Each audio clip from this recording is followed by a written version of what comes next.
Hey, and welcome back to Liam Locke Gaming. I am Liam Locke, and we are back in the FSX Flight Simulator today, the Steam Edition.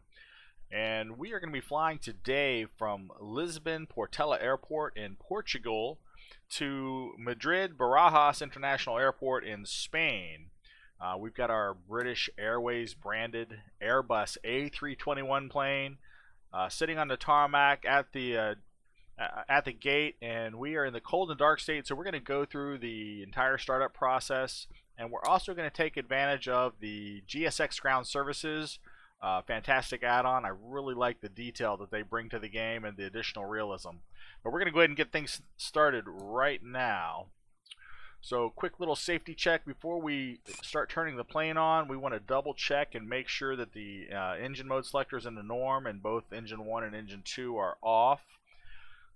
We've got that there good to go. We want to take a quick look at the landing gear and make sure that the landing gear is in the down position, and it is. And then we want to go up and look at our wipers and make sure that the wipers are both set to the off position, and they are. So should be good to go. We're going to get our batteries turned on real quick. We just spot check the voltage reading in both battery 1 and battery 2 and confirm that it's above 25 volts. We're good to go there. So we'll get those turned on, get things started up. Also, when the Aerosoft Airbus starts up in cold and dark, sometimes the fuel and the cargo and the passenger is not always set in the correct position, and it's like it has some residual from your last flight. So I always like to go down to the first officer's MCDU and take a look at our load and fuel. And just confirm that our passenger count is at 0 and our cargo is at 0, and we have a minimum amount of fuel on board, which is exactly what we see. So that is good to go. And while we're here, let's take a quick look at our Aerosoft fuel planner. And we've got our departure from Lisbon to our arrival in Madrid already set in our ICO codes.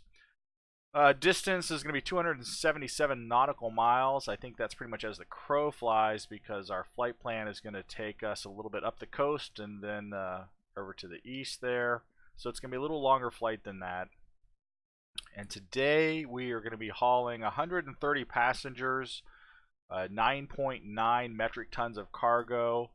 And with the various advanced parameters where we're kind of fine-tuning approximate taxi time and APU usage time, we come to a fuel total of about 7.9 metric tons of fuel. So we've got the information we need to go ahead and plug that in here to the MCDU. So we'll do that right now. So 130 passengers.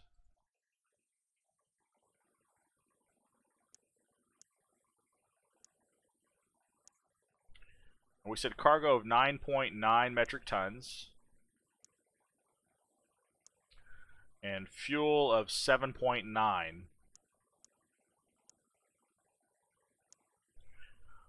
Alright, and with that entered, we want to go straight to ground services and request our catering and our fuel truck. So we'll bring up the ground services menu. We're going to request catering service, and we'll use Gate Gourmet as fine. So that is started, and at the same time we're going to request refueling, and those will queue up. We'll get catering services first, and then we'll get the refueling truck. Now GSX brings realism not only in the additional assets that they put on the tarmac around the plane, but also realism in the amount of time it takes for the catering truck and the fuel truck to actually show up to your plane. Now, this is apparently a small airport, because I can already hear in my ear that the catering trucks are on their way, and in fact they're arriving to the plane right now, which is great. At other larger airports, depending on where they're coming from in the airport, it might take several minutes for them to get to your aircraft. So again, a little bit of realism into the simulation, which I completely appreciate.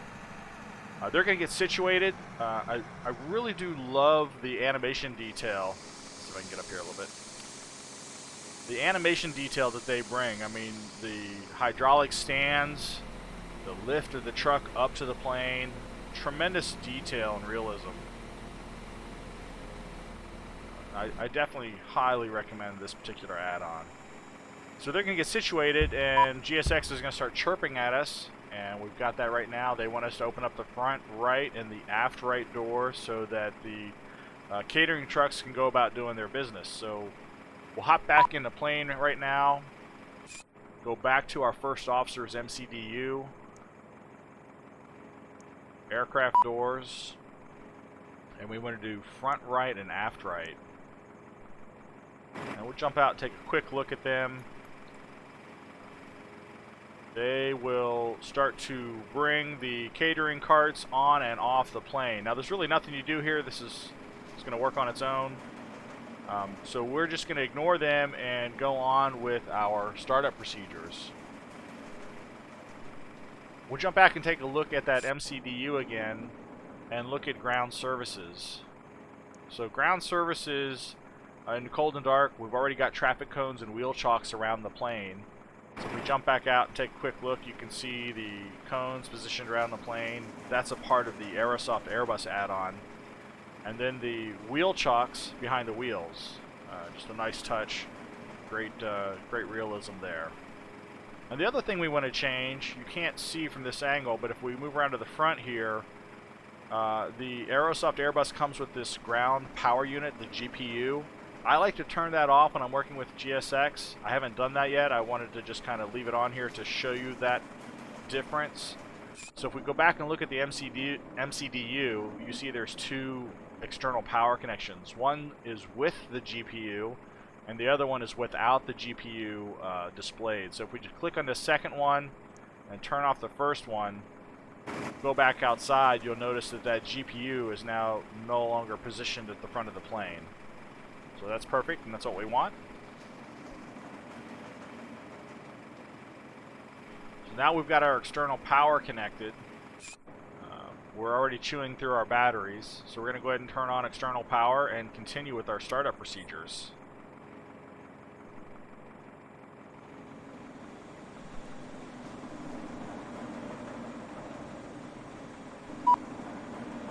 Oh, and we're being chirped at already from ground services. Looks like the catering trucks are done with what they need to do, and they're asking us to go ahead and close the doors. So we'll go ahead and do that real quick.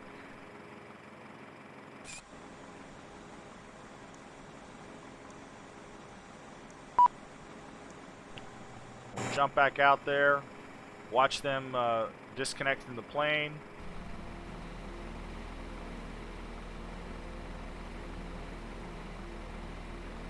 And as soon as they leave, the fuel truck, which is queued and ready to bring us some aircraft fuel here, some jet fuel, will arrive shortly after they depart. So we'll continue with our startup procedure.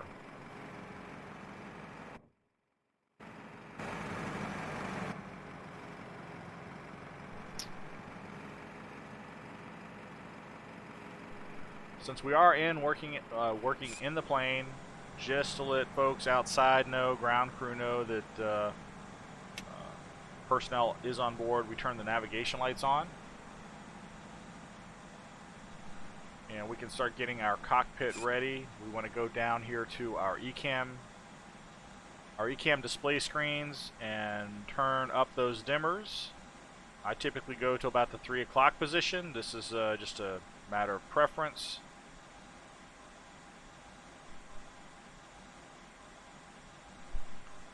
While we're down here, we'll look at the lower pedestal and just take a quick look at our flaps and speed brake. So flaps are currently off, they're in a 0 position. Our speed brake is currently retracted, and we want to confirm those readings on the ECAM display. So here in the ECAM display, we don't have any indication that the ground spoiler speed brake is armed, so that's good. And then we also want to confirm that the flap reading, which is right here, is retracted in the 0 position, and that's confirmed. We're going to go and click the recall to recall any messages and make sure everything is good to go and clear. We see that the parking brake is on currently, and the TCAS and transponder is in standby, and we're okay with that currently. We also want to take a look at our engine APU page. Everything is turned off. Looks like oil load is good, 15 quarts. Nothing else really to see here at the moment. And we want to jump over to the hydraulics. And on the hydraulics page, we see that we have no pressure in any of the hydraulic systems. There's 3, green, blue, and yellow. And if we glance over here at our brake pressure, it's down to 0. So we need to take care of that. We need to put some pressure in the hydraulic system that handles the brakes. So we want to jump up to the overhead console, and up here under hydraulics, we have this electric pump, and we're going to turn that on. Go back down here and look at our display, and we can see that the pressure in the hydraulic system is already increasing. And we can see on the ECAM page, our green and yellow hydraulic systems are pressurized.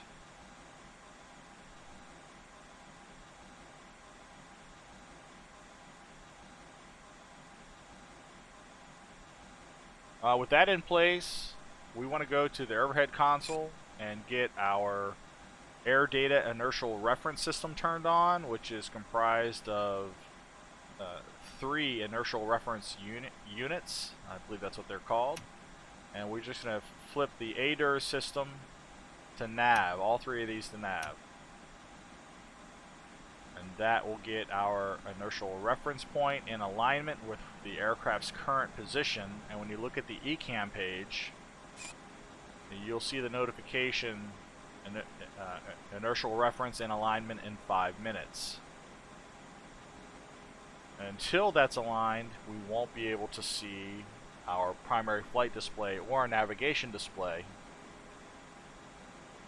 which we're about to turn on here in just a second. But before I skip a step, just looking back at my checklist, back on the overhead console, we want to confirm that the ground proximity warning system is on, and it is. And we're going to pause here for a second because GSX Ground Services is chirping at us once again. It looks like our fuel truck, we go outside, our fuel truck is here. Sure enough, it is. I love the detail. Hello, I'm jumping all over the place here. I do apologize about that. Let me go over to this side again. I wanted to zoom in and just show you the detail here. I love the detail of the worker putting the fuel line into the underside of the wing. Little indication of when he's pumping fuel. But they're chirping at us right now, and this is the one part of the GSX Ground Services that actually recognizes this Airbus aircraft from Aerosoft, that you need to activate the fuel load system from the first officer's MCDU. So we're going to jump back in real quick, go to that MCDU and go to our load fuel page, and we put in how much fuel we want at 7.9 metric tons, and we're going to click the load button. This is going to cause that indicator to flash green until all of our fuel is on board, required for this flight. And at the same time, that activates the fuel truck outside, and fuel is now loading. Great detail. I love the add-on from GSX. So we were checking our ground proximity warning system, and visually you can see that these are all on. But if you wanted to see what it looks like if they were in the off position, we've got a little indicator light test button down here, so we can flip this up and activate all the lights and make sure we don't have any light outages. If any of the ground proximity warning system were off, switches were off, you would see the off indication on them. So we'll turn that back off, and now we want to test this system. And I had to look this up. I had a hard time finding this at first. There's this nondescript button here to the left of the primary flight display, which is the ground proximity warning system test switch. Flight slope. Pull up. Terrain ahead. Pull up. And with that complete, we'll go ahead and turn on our displays for the primary flight display and navigation display. It's jumping all over the place. And the same scenario with the ECAM. I typically go to the 3 o'clock position. Our ADER system is still aligning, so we have no display yet. There's also a secondary dimmer switch back here behind the navigation display one. That is for your weather overlay. I take that typically up to the 12 o'clock because I find anything higher than about a 12 o'clock setting in the color intensity of the weather on the navigation display makes it very difficult to read. It just becomes too bright.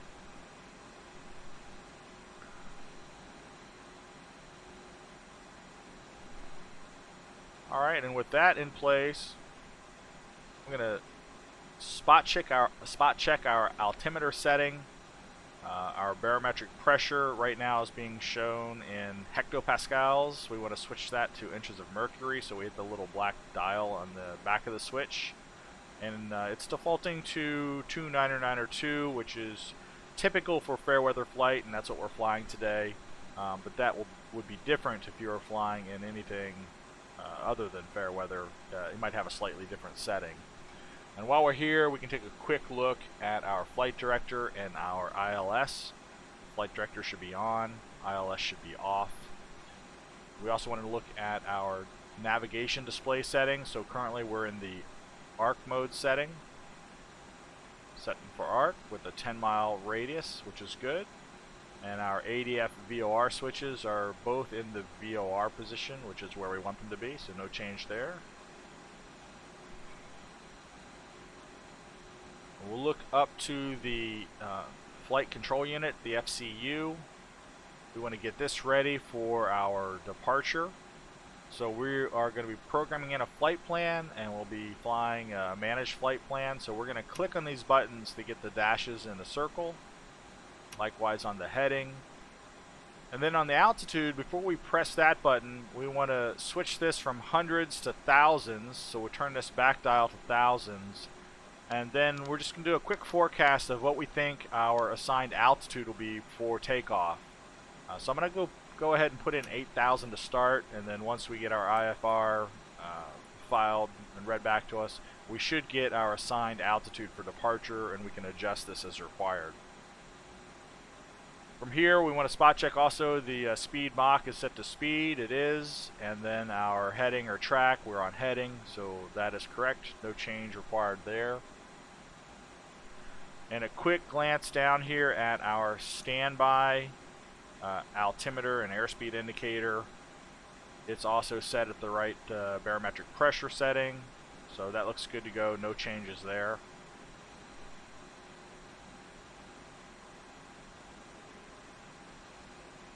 Take a look at our anti-skid and nose wheel steering switch, which is here in the center console. That is up in the on position, so we're good to go there. We want to turn on our radio control panel.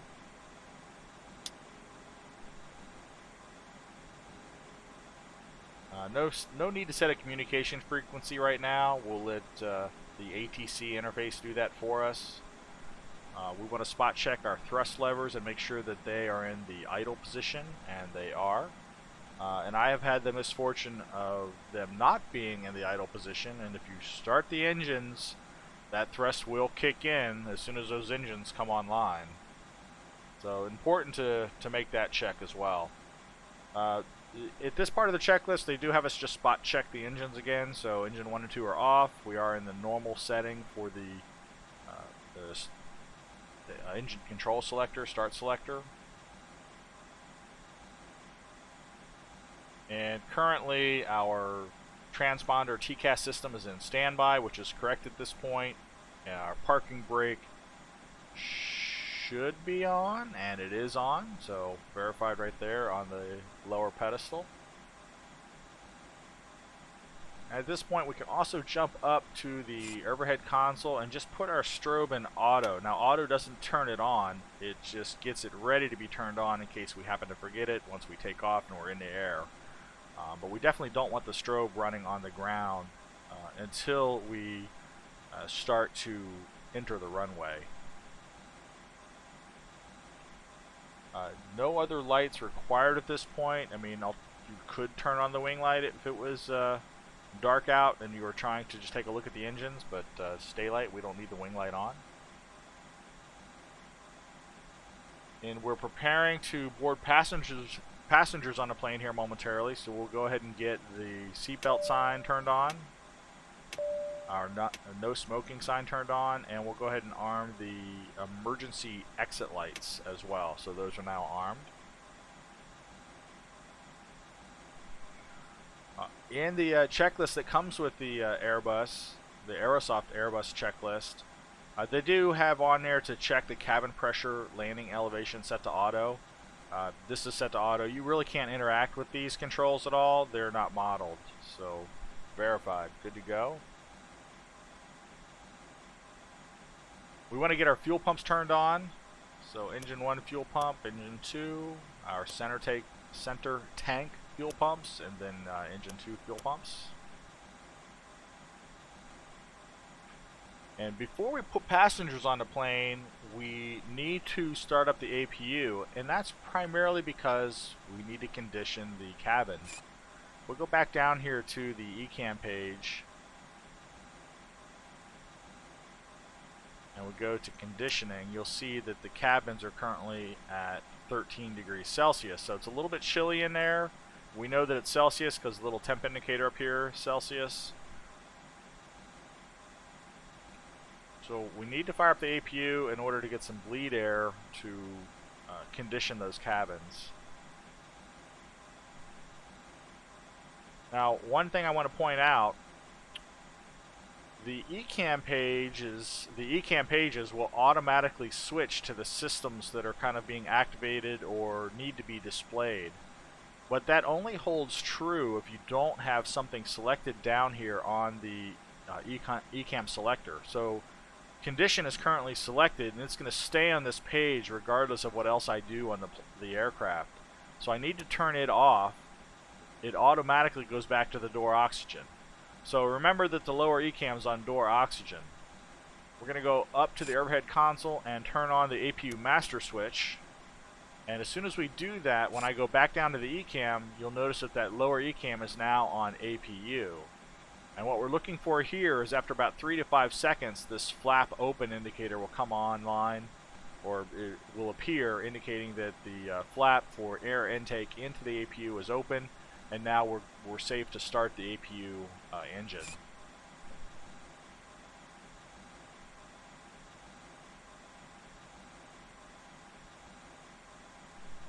Before I turn that on though, I want to set my block time because I want to kind of monitor how long I'm running the APU for. So I want to go back to this pedestal again and just look up a little bit, and over here we want to put our run setting. So we want to track this block of time that the APU is going to be running. And now I'm going to hit start on the APU. And if we go outside the aircraft, we'll zoom out here just a little bit. You can hear the APU powering up in the tail cone.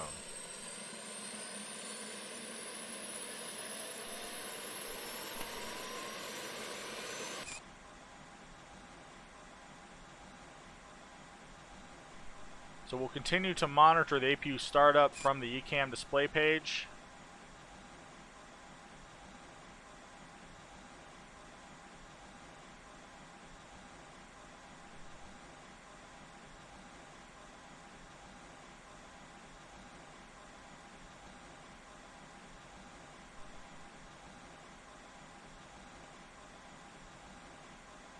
And when it is ready, we'll see APU available.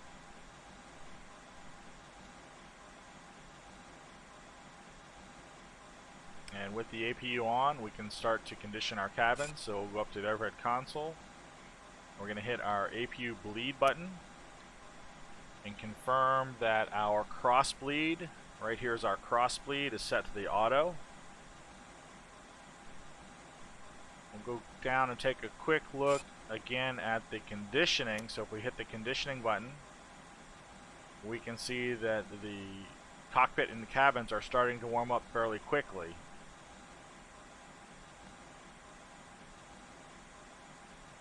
You'll notice that the APU is creating bleed pressure. So here's the bleed pressure indication, 35 psi. And if we go over here and look at bleed, we can see that inputted pressure and the bleed air warming up the packs and warming up the cabin and the cockpit.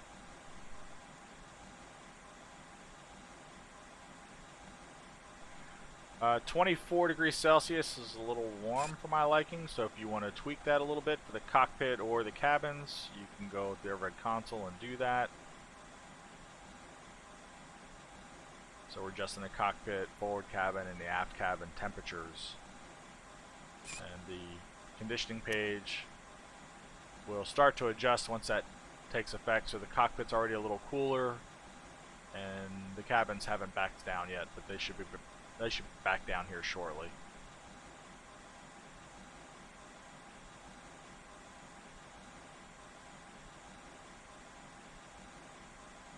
One thing to look at also is, even though the APU is on, if we look at electric on the ECAM page, you'll see that the APU generator is fired up and prepared to offer power to the plane, but we're still connected to external power.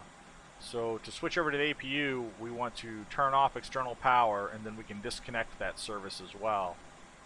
So on the overhead console, we'll turn off external power.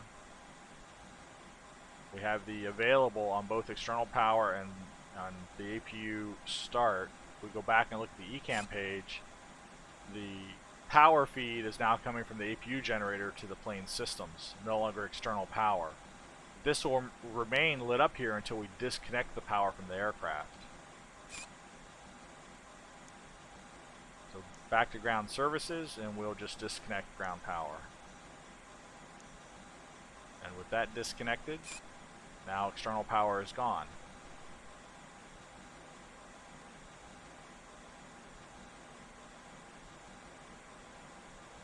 At this point, with the cabins conditioned, we are ready to ask for passengers, and I want to do that now because this whole process using the GSX ground services does add considerably to the time it takes to get your plane prepped and ready to go and to start taxiing for takeoff. And everybody wants to get immediately to takeoff, but we've got some preliminary work we still need to do, and one of the biggest time consumers is just getting passengers on board the plane.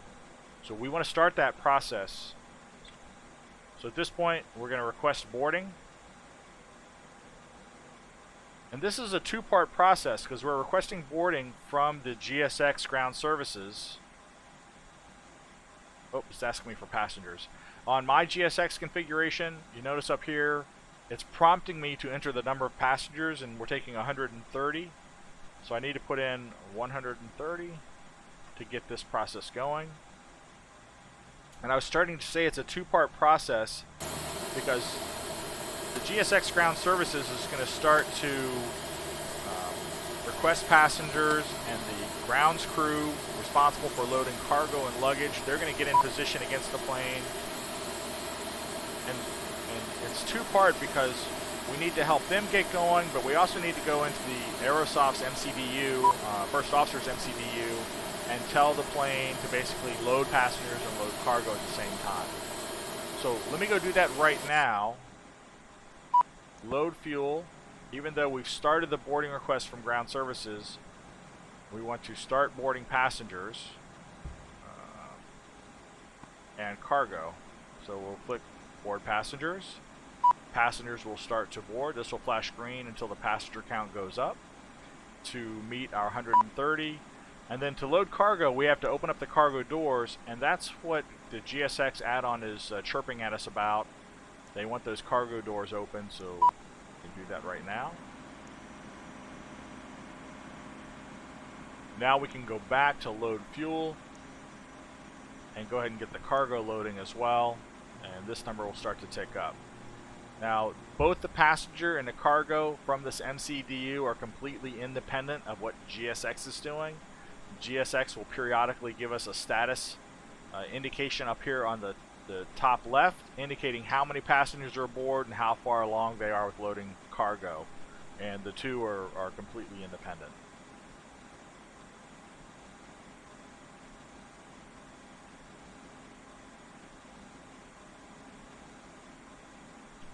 We'll just spot check our fuel load while we're here. We did request 7.9 metric tons. We have 7.89, so fuel is good to go and ready. No change there. And at this point, while we're waiting on passengers to start getting on board the plane, we can go get our airport information from ATIS. So bring up the ATC menu. We'll go ahead and tune to ATIS. Lisbon Airport information, Papa 15550. Wind calm. Visibility greater than 20 miles. Sky condition, few clouds at 5,400. Temperature 142.4. Altimeter 29902. ILS. Runway 3 in use. Landing and departing runway 3. VFR aircraft say direction of flight. All aircraft read back hold short instructions. Advise controller on initial contact. You have Papa. So we got runway 3 in use for arrivals and departures. Important piece of information, we also confirmed that our barometer setting 29902 is good to go. And at this point, while the passengers start to load and you kind of hear them in the background, we can go ahead and file our flight plan, or not file it, but enter our flight plan into the flight management guidance system.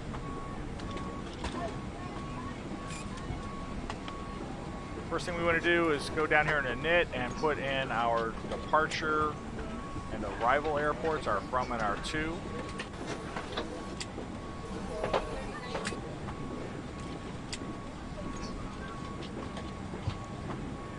We don't have any saved flight plans. Go out of this, and next step we want to align our IRS. Our flight number today is going to be BA823. Did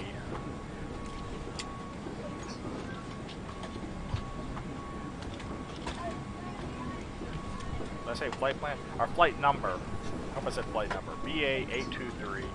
Cost index, we're going to go with 30. Then our flight level today will be 25,000 feet, or flight level 250. And now we'll go and start our flight plan. So we already have our departing airport and our arrival airport. So for departure, we click on the airport, we click on departure, and we're going to select the runway, and we have runway 3 today. And we need to look at our flight plan and see what it said about our departure. So if I just real quick bring up the flight plan. This is our flight plan today from Lisbon to Madrid. Down here at the bottom it says we are flying a SID. So and our first waypoint is going to be FTM. So with that information, sometimes it's easy to tell what the SID might be for your first waypoint because it's usually named similar to that waypoint. So we're leaving runway 3, and it just so happens we have an FTM reference. So this is version 1 of FTM, and the N apparently is aligned with the runway number. Not sure how that works yet. I haven't quite figured all that out yet, but just based off of the fact that I've got FTM here, I'm going to select that from my SID. I need to turn off my keyboard input.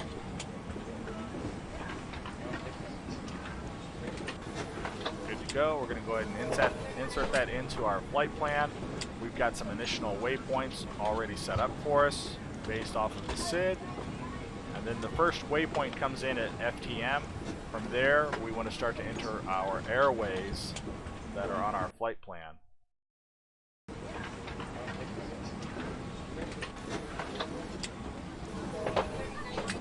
First airway is going to be a UP600.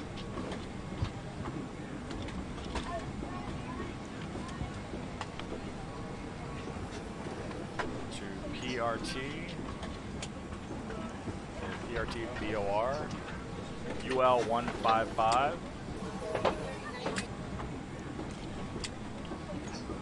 To ZMR. BOR. At that point, from ZMR, we are going to have a star into Lisbon. I'm sorry, into into Madrid. So we stop right here. We're going to go ahead and insert this into our flight plan. scroll down and make sure we don't have any unexpected flight plan discontinuities, which we don't. So we're going all the way to the ZMR VOR, and then from there, we don't know what our arrival runway assignment is going to be yet. I don't have that information, and I'm dependent on ATC to give me that information once I get closer to the airport. Once we have that information, we can go back into this flight plan and add that information to complete our arrival plan. So we're going to leave this with the discontinuity in place. Nothing further for us to do at this point, except to continue on with our checklist.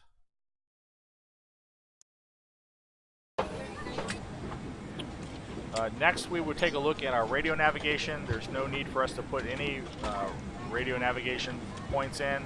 We're going to let the flight plan do that for us automatically by the flight management guidance system. We're going to go back to our init page and go to page B, or the page off to the right, and put in our block fuel. So we have 7.9 metric tons, so we drop 7.9 up here. And this is going to start to calculate our trip time, takeoff weight, landing weight. Now we want to confirm that our zero fuel weight and our zero fuel weight center of gravity are set correctly. And that should be 25.0/67.7, and it's pretty accurate. I don't think I need to make a change here. It just went to 67.7, so no problems there.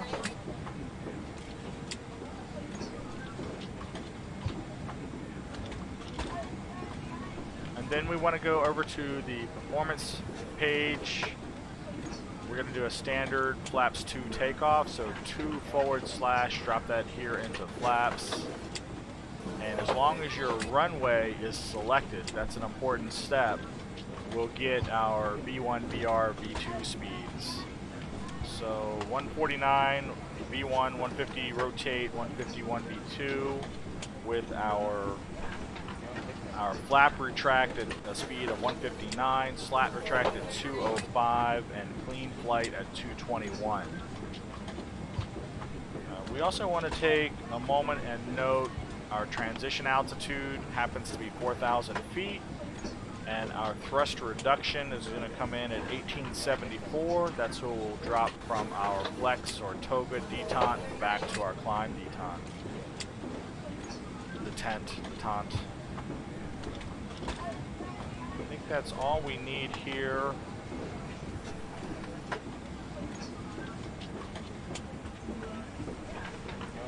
At this point, we can go ahead and talk to ATC and just get our IFR filed. Lisbon ground, Bravo Alpha 823 heavy, ready to copy IFR clearance. Good evening, Al. How are you? I'm doing good. 823 heavy is cleared. Barajas Airport test file. Fly runway heading. Climb and maintain 5,000. Departure frequency is 119.1. Squawk 2424. Bravo Alpha 823 heavy cleared. Barajas Airport test file. Fly runway heading. Climb and maintain 5,000. Departure on 119.1. Squawk 2424. Bravo Alpha 823 heavy. Feedback is correct. Contact ground on 118.95 when ready to taxi. So we got our IFR filed. Our cleared departure altitude is going to be 5,000 feet. So we're going to go up here to the flight control unit and drop back to 5,000. Go ahead and click that button in. And our squawk code for our transponders, 2424. And here in the lower pedestal, 2424 is good to go. We'll take this out of standby and move it over to expander.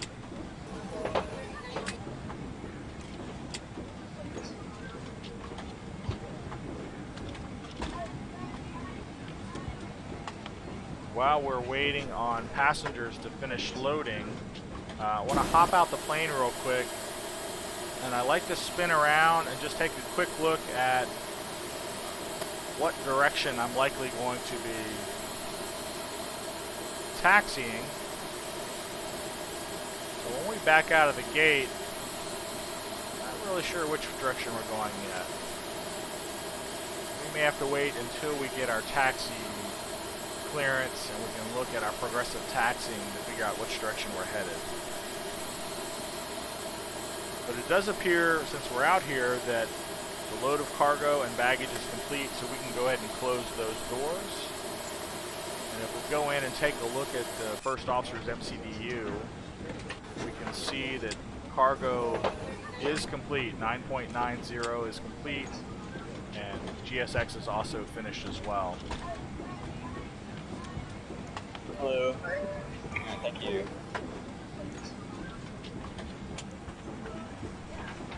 Get those doors shut. We'll monitor up here to see how far along the GSX passenger boarding is. Notice that they're at 104 of 130 passengers boarded, but the Aerosoft Airbus has already got all 130 passengers on board according to the MCDU. That's the disconnect I was talking about earlier, both the cargo and the passengers.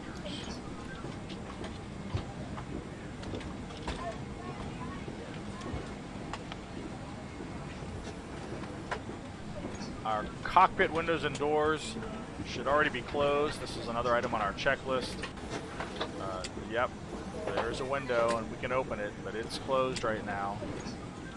Other side's closed, doors are secured.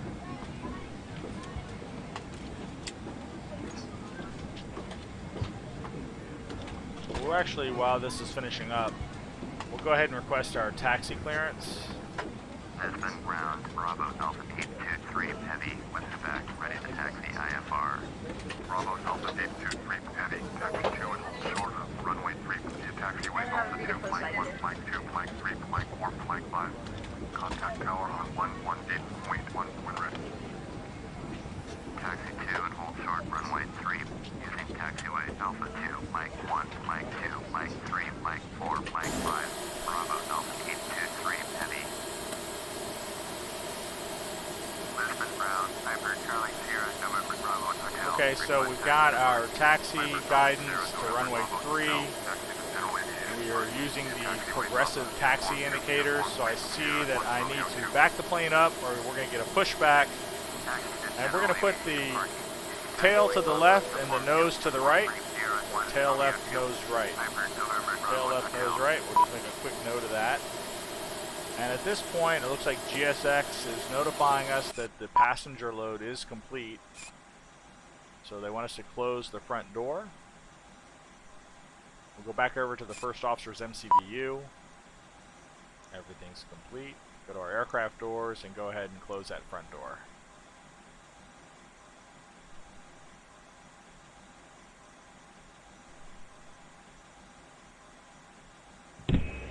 Captain, the cabin is secure. All passengers are aboard. Very well. One thing we want to do right now is remove the jetway. Now, if you forget to remove the jetway, it's not a big deal. As soon as you request your pushback, the grounds crew is going to have it removed for you. I like to go ahead and make that request myself. We're going to undock the jetway, confirm our selection.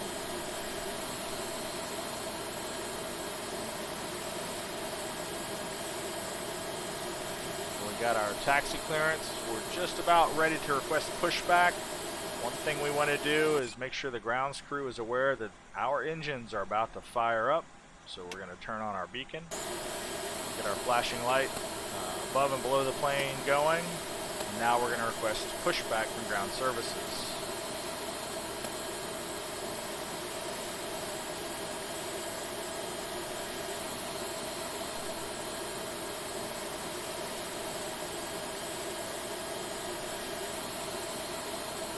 And we said we wanted to do tail left, nose right, tail left, nose right. We're not starting the engines before pushback. And there's the tow truck coming magically out of the side of a building.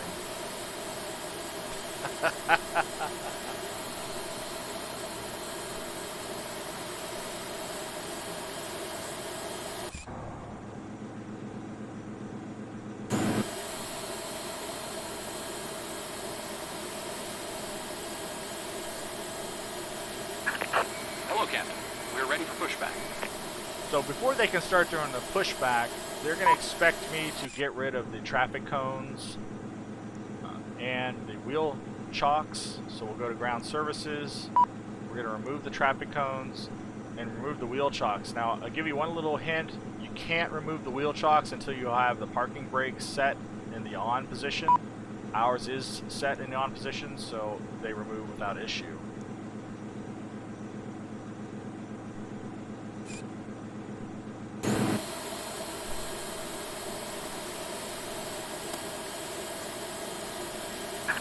Locking gear.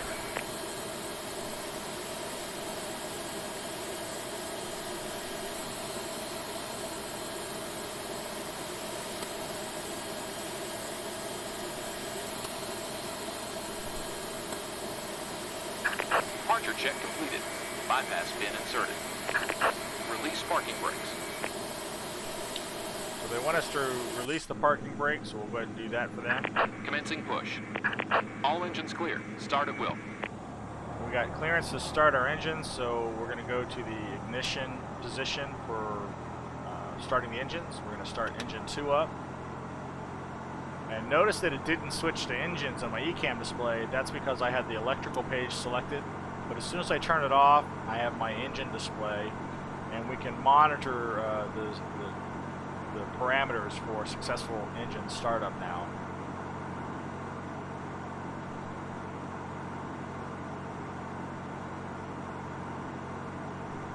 The other thing we want to watch closely is the pushback. And actually, I see one thing I want to point out. Notice this nose wheel steering disconnected. When the tow truck's engaged with the aircraft, this is an indicator that you want to check for, especially when they disconnect. So pushback is going smoothly.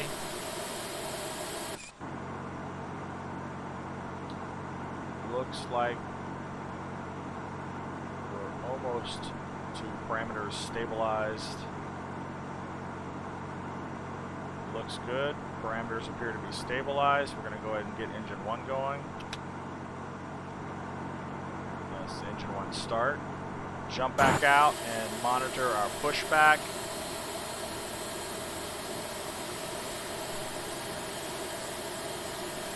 I'm going to let them get us straight, and then I'm going to stop the pushback at that point. So he's doing some funky stuff with our push. We're going to stop them here.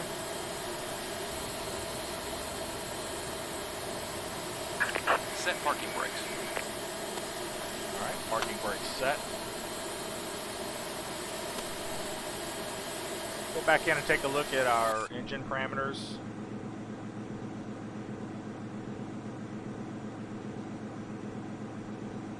We're not quite there yet. Engine 1 is still starting up.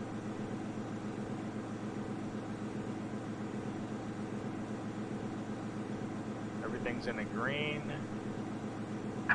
Unlocking gear. Parameters appear to be stabilized, so we have good engine 1 startup.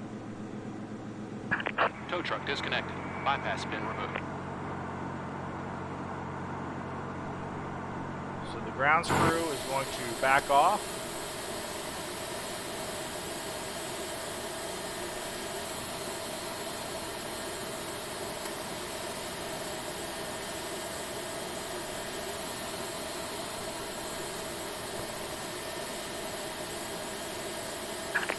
Left is clear. Right is clear.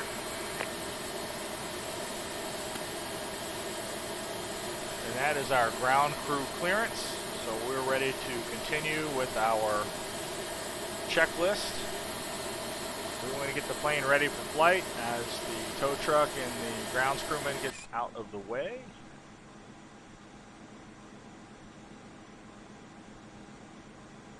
First order of business, we're going to get our ground spoilers armed in case we have to do an emergency stop. Get our flaps into position number 2. And we want to confirm both of those by looking at the ECAM page. So we see flaps 2 green, and we see ground spoilers armed.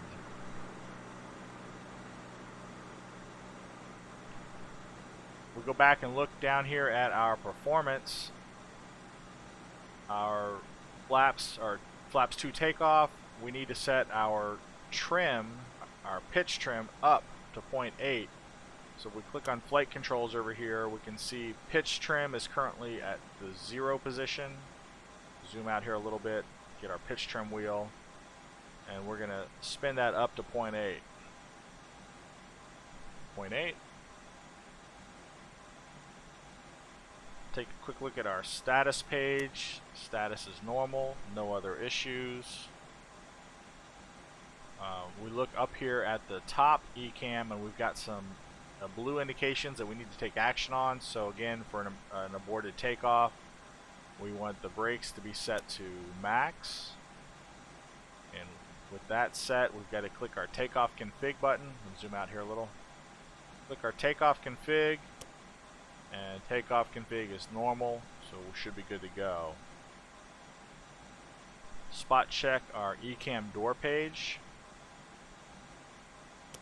Confirm all doors are shut, slides are armed. That nose wheel steering disconnect warning is no longer in place, so we should be able to steer the plane without issue.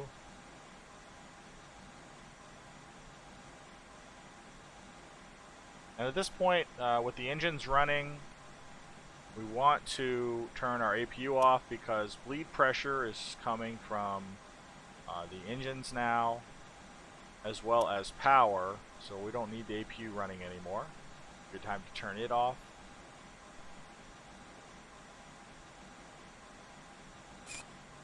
So APU bleed turned off. And then I don't know if there's a timing you have to wait, but we're just going to turn off the APU master switch and get it out of the way. We don't have any anti-engine or wing anti-ice requirements, but before we get on our way, we do want to go down to the center pedestal and turn on our weather. So weather up to weather and turbulence. We'll leave the multi-scan and the ground clutter to auto. Turn this to 1. So if there was any weather, which we don't have any, we would see that on this navigation display.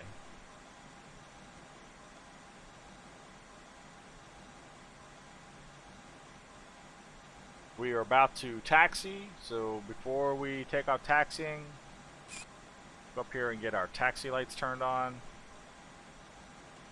So our nose light to taxi, our runway turnoff lights on. Everything else is set correctly, so now we are ready to proceed with our taxi. One last check before we get on our way, and I do this now religiously, even though it seems almost, at least in the flight sim, something you don't need to do, but anyway.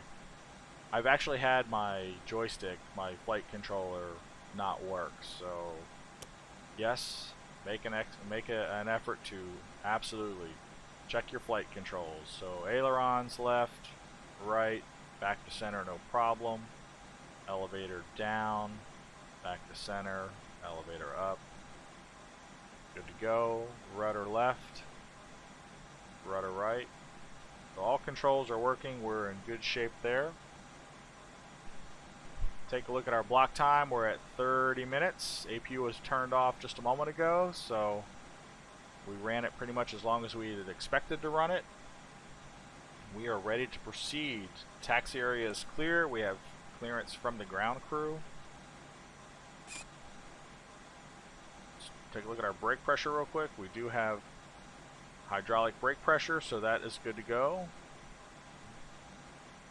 We'll release the parking brake and start to get the plane rolling a little bit and do a quick brake check.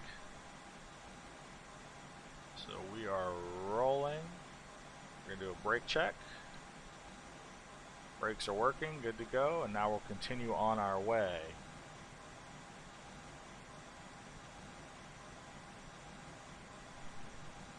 We're heading to runway 3.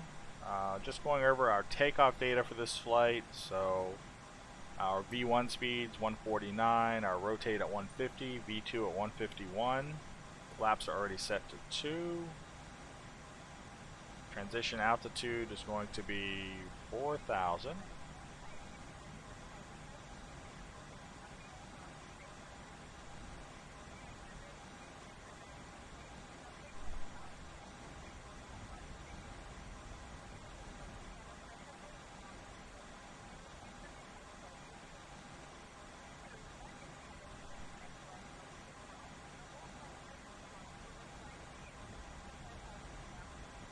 Approaching 3-5.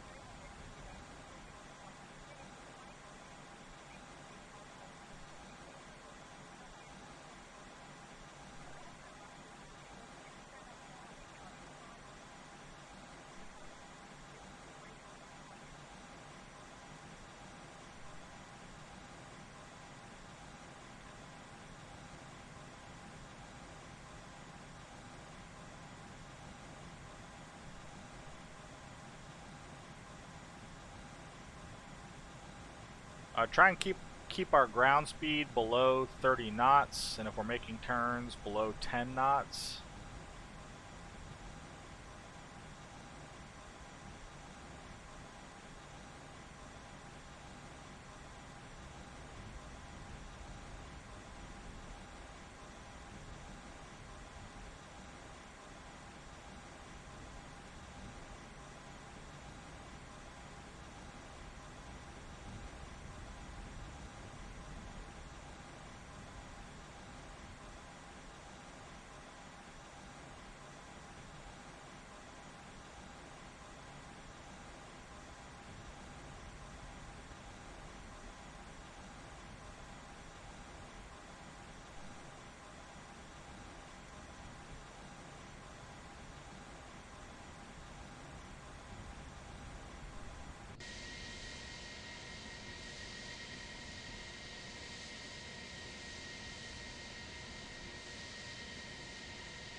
We still got a couple things on our checklist to run through before we're prepared to ask for takeoff clearance and take off.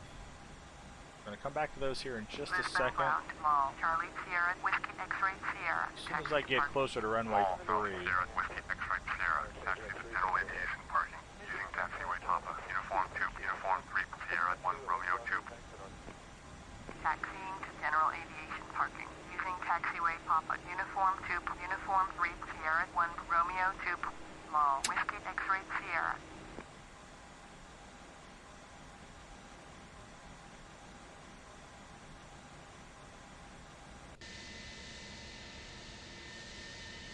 Approaching 03. So we'll get in position, we'll hold up right here, go back and make sure we've got all the things covered from our checklist. So at this point we want to go down and turn on our TCAS system to TARA. Our engine mode select. We don't have any bad weather. We're not worried about any flame outs, so we're going to go back to normal. Since we're about to enter the runway, we're going to go ahead and get situated for takeoff. So we're going to turn on our takeoff lights, put our nose to takeoff position, and turn our strobe on.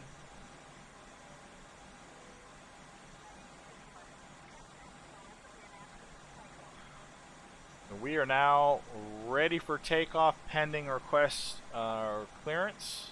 So everything looks good. I'm just spot checking that I haven't missed anything on my checklist.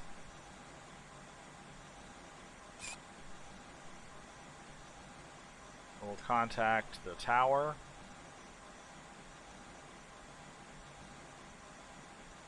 Lisbon Tower, Bravo Alpha 823 Heavy at runway 3, ready for takeoff. IFR to Barajas.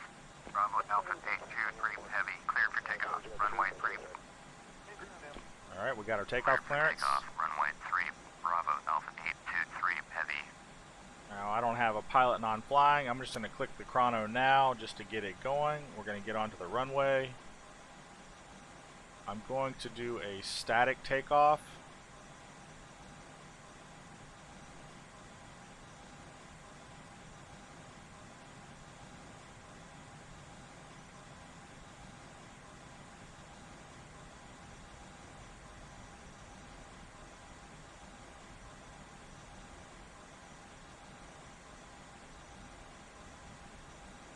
On runway 03.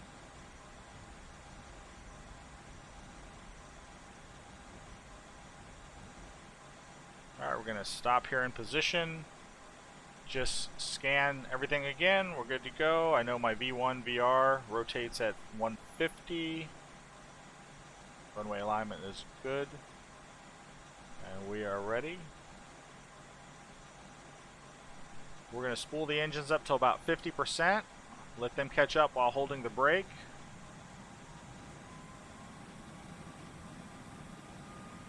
We're going to release the brake and go to full speed. Going to monitor our instrumentation.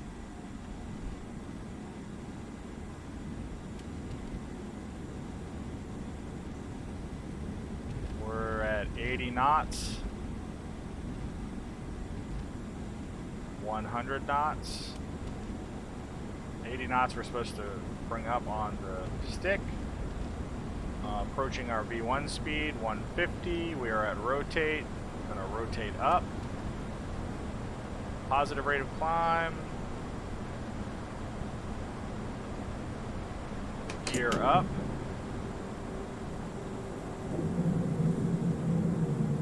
Bravo Delta 823 Heavy. Contact Lisbon departure on 119.1. Got it.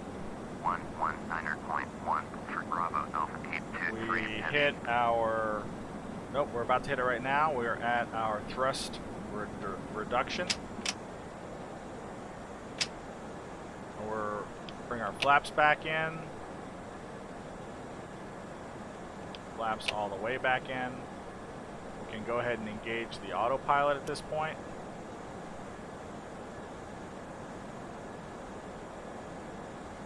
Autopilot's going to engage our flight plan.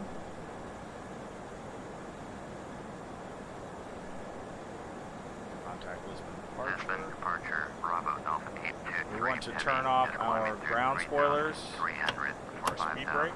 Good to go. Bravo Delta 823 Heavy. Lisbon departure. Roger. Altimeter 2. Bravo Delta 823 Heavy. Turn right heading 030. Proceed on course. Climb and maintain 5,000. Turn right heading 030. Resume on navigation. Climb and maintain 5,000. Bravo Delta 823 Heavy. So we've already turned through 030.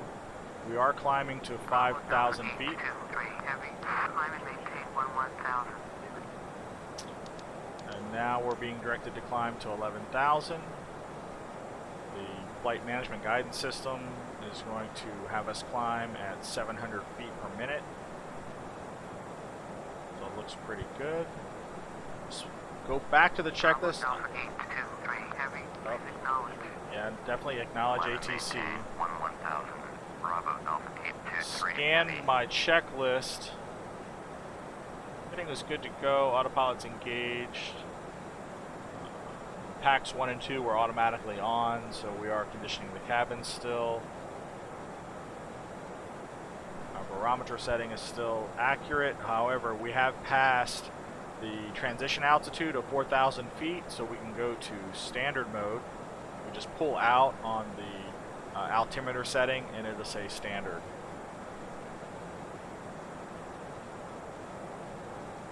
For our seat belts, we're going to go ahead and just put those back in the auto position, so once we cross up through 10,000 feet, the passengers will get indication that they can get up and move about the cabin.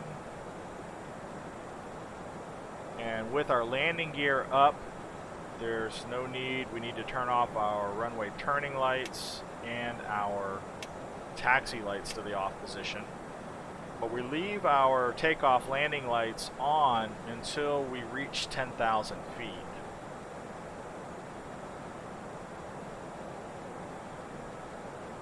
So we are caught up on our checklist. We'll continue our climb to 11,000 feet and we'll monitor that as we go. Spot check our ECAM and make sure we don't have any unexpected warnings. Everything appears to be green. cabin conditioning is good to go. No smoking is still on. Our landing lights remain on until 10,000 feet.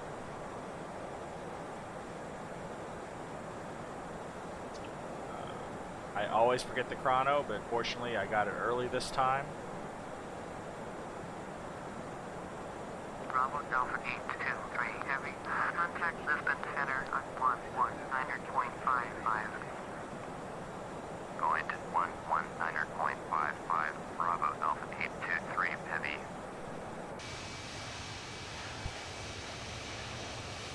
Lisbon Center, Bravo Delta 823 Heavy is at 6,700, climbing 11,000. Bravo Delta 823 Heavy, Lisbon Center, Roger. Altimeter 2992.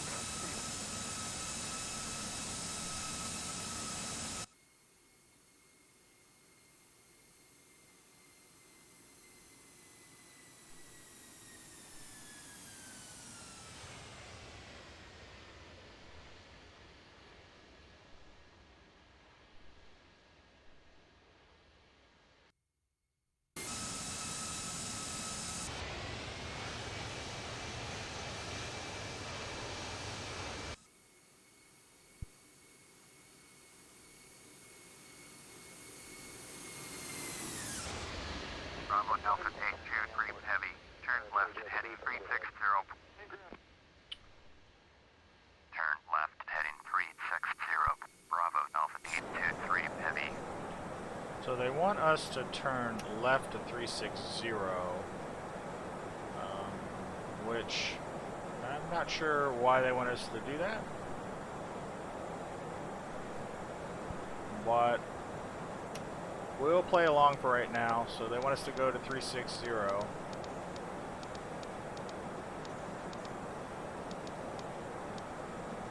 Bravo Delta 823 Heavy, please expedite your turn to heading 360. Roger that.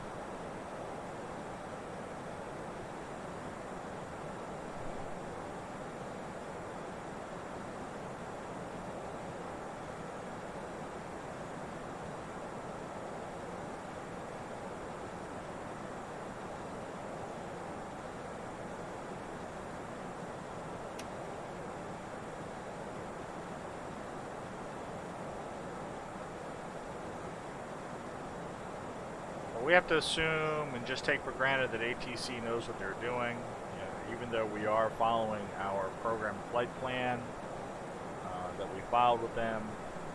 They're deviating, they're taking us off course a little bit. Not horribly, but this has happened actually many times using ATC. I think that's why a lot of the YouTube flight simmers that I have also watched choose not to work with ATC, to be quite honest.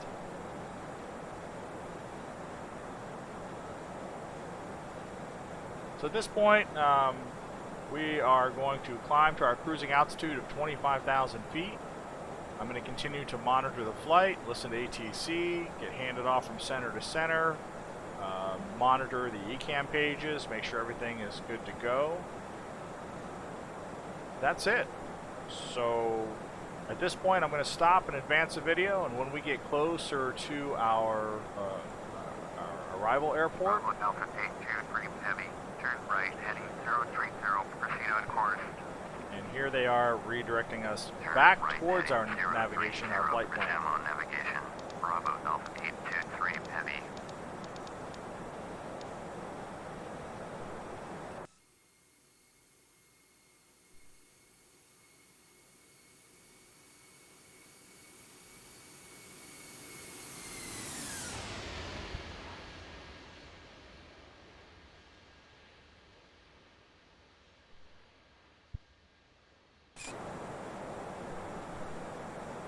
Pacifica 904, turn So- right heading 245. So they're going to navigate us right into our 245. first waypoint of FTM, if you recall, as opposed to us flying the SID that we programmed in to get to FTM. This is a part of the problem, well, a problem with FSX, if you want to call it that, where the ATC and the FSX program doesn't recognize SIDs and stars. But I'm okay with this. The game is still awesome, especially with all the additional add-ons, even after 10 years. And there's a new version coming, which is going to be even more awesome. Be back soon. Thanks for watching.